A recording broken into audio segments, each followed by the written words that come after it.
Shalom saudaraku, berjumpa kembali bersama dengan saya, Pendeta Jakob Setio, dalam program Sapa Jemaat di Rumah. Mari kita masuk dalam hadirat Tuhan, kita berdoa, mohon penyertaan dan berkat Allah dicurahkan atas kita.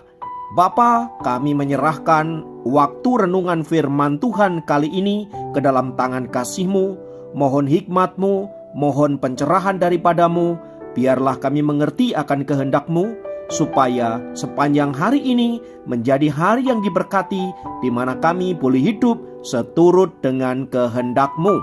Berfirmanlah Tuhan, kami siap diberkati. Di dalam nama Yesus kami berdoa dan bersyukur kepadamu. Haleluya, amin. Firman Tuhan kali ini terambil dari Matius 5 ayat 13. Matius 5 ayat 13 berkata, "Kamu adalah garam dunia. Jika garam itu menjadi tawar, dengan apakah ia diasinkan? Tidak ada lagi gunanya selain dibuang dan diinjak orang."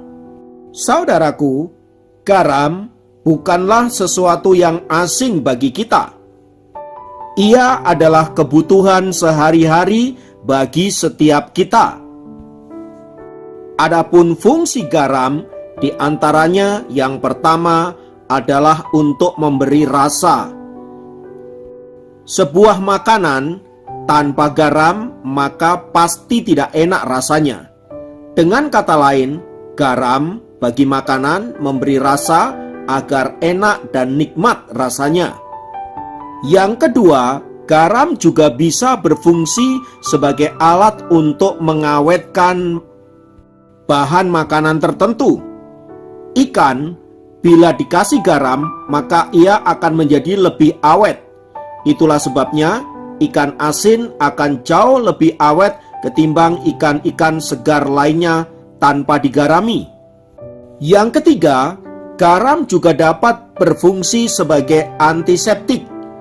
Contohnya ketika kita sariawan atau sakit gigi, kita bisa berkumur-kumur menggunakan garam, dan biasanya sakit gigi atau sariawan itu akan segera lenyap.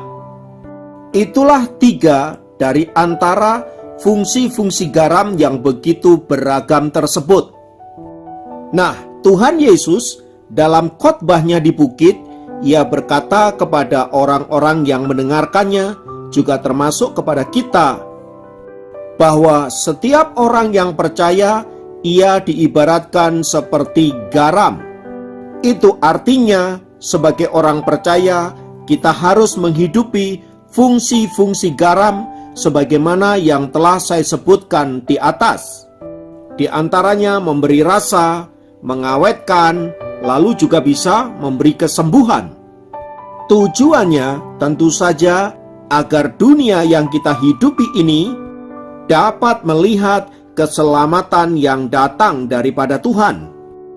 Itulah sebabnya orang percaya, mau tidak mau, suka maupun tidak, ia dipanggil untuk menjadi garam di tengah-tengah dunia ini.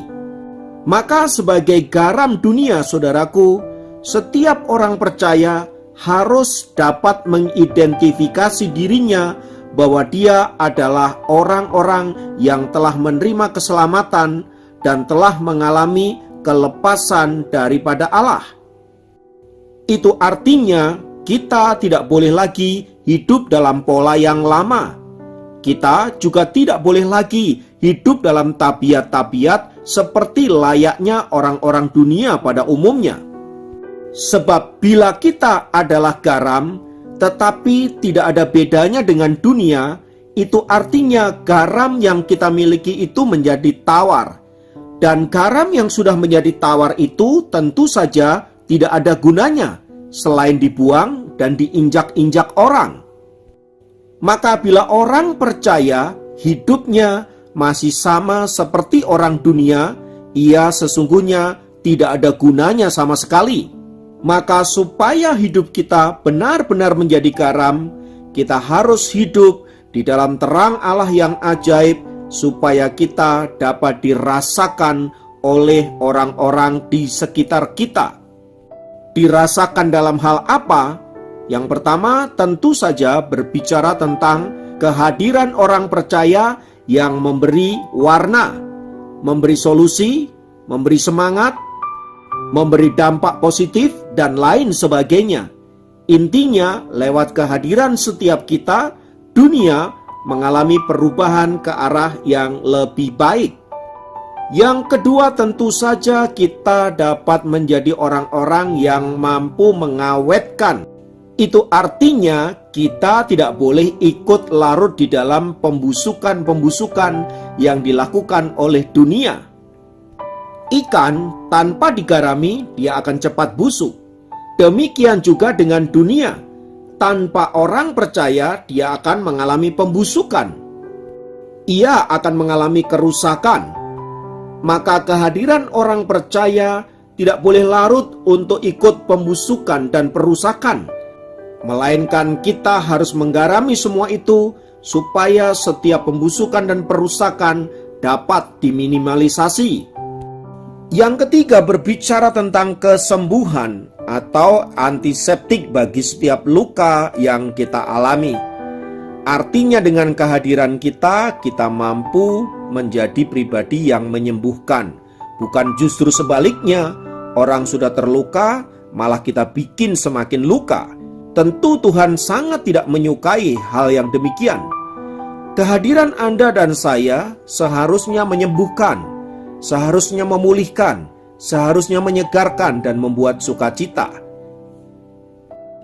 Itulah yang dimaksudkan dengan garam. Nah, saudaraku, berkaitan dengan hal tersebut di atas, mari kita introspeksi diri kita masing-masing. Adakah kita garam yang masih bisa mengasinkan, atau justru kita adalah garam yang tawar? Mari kita perbaiki diri kita sedemikian rupa, supaya panggilan Allah bahwa kita adalah garam dunia itu sungguh-sungguh menjadi nyata dalam kehidupan kita.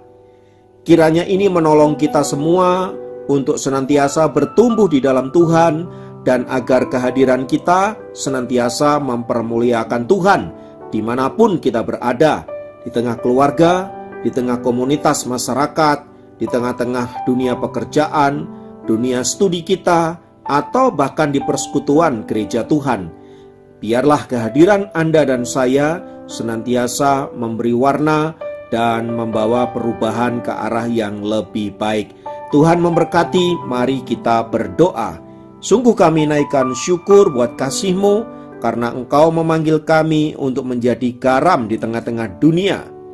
Oleh sebab itu Bapa, tolong kami agar garam yang kami hidupi adalah garam yang asin dan bukan garam yang tawar, supaya kami bisa memberi warna terhadap dunia yang kami hidupi.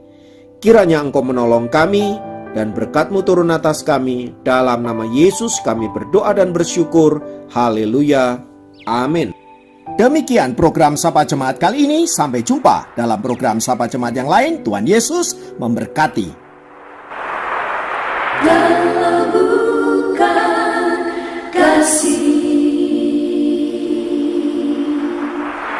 sudah hanya cerita,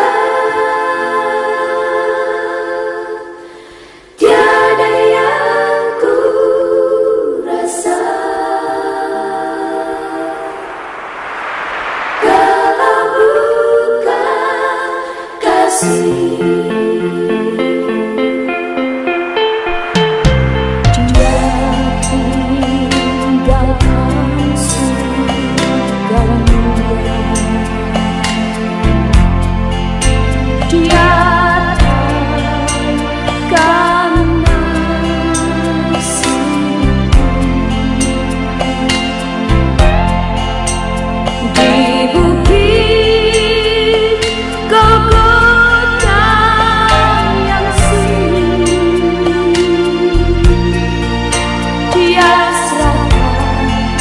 hidup